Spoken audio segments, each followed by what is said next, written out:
right, Chris, thank you. A heated and at times emotional debate at the state capitol over making accommodations for a lawmaker with a disability. The state assembly voted to allow Representative Jimmy Anderson to phone into meetings, but as Rose Schmidt explains, Democrats say this is another power grab from Republicans. Rose? Democrats argue that accommodating Anderson turned into a chance for Republicans to dramatically expand their power. But Republican leaders say their intentions weren't nefarious and Democrats were unwilling to compromise. The clerk will open the roll. After hours of debate, the state assembly passed a proposal meant to make accommodations for Representative Jimmy Anderson.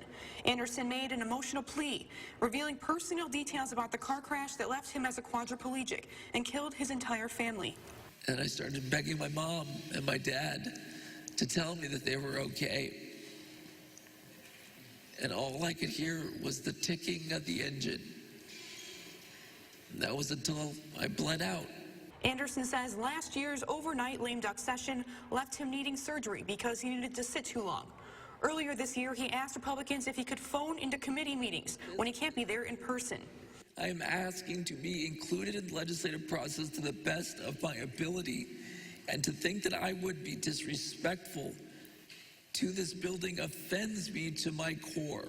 Republicans crafted a proposal this week with accommodations for Anderson, but it included provisions Democrats opposed, including the ability to override a governor's veto multiple times instead of the current one time allowed.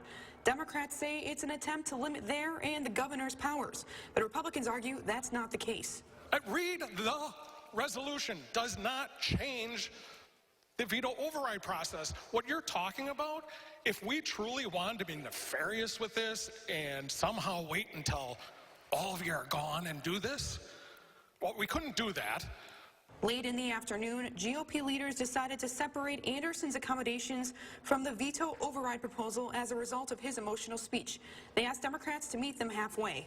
We took the words of the gentleman from the 47th to heart, and we want to make one more step in your direction.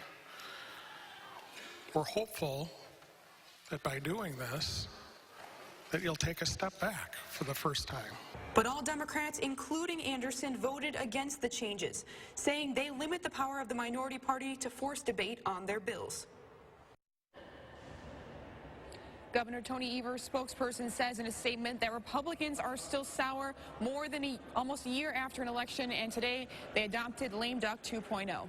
Rose Schmidt live at the state capitol. Rose, thank you.